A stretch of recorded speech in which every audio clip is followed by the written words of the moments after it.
Illuminated manuscripts will be a major move forward at this point. Now, up until this point in history, towards the end of the Romans, if you went to a library, you would have found scrolls. They're primarily using scrolls because their production technique for paper, for example, really does lend itself to this, the use of papyrus and other materials.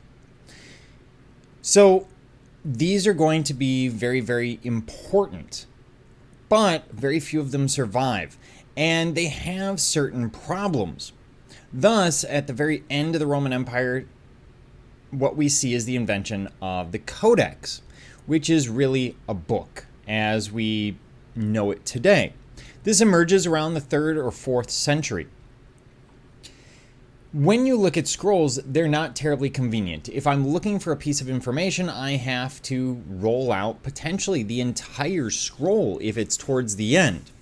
Whereas a book or codex, I can index. I can go right to the page that I'm looking for.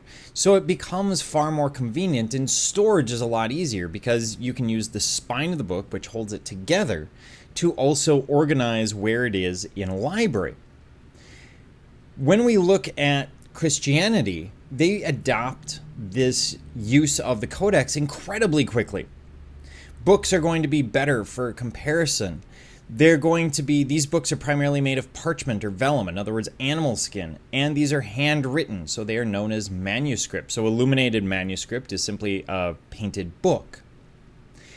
Typically, these are written by hand, usually by monks, although the idea of the monk hasn't entirely developed yet, so we have individuals writing these, again, by hand. The printing press won't be introduced in Europe for quite some time.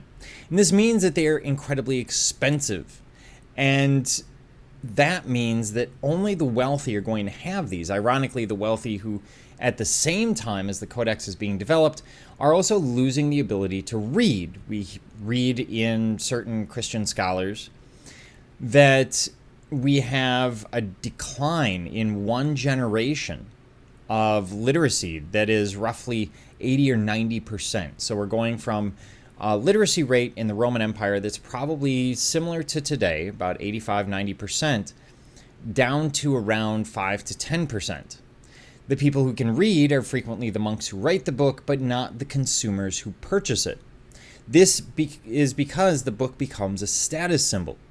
Often, the best of the best, the ultimate books, are what survived and are studied because they go to these wealthy individuals who take very, very good care of them, which is why we can still find them today.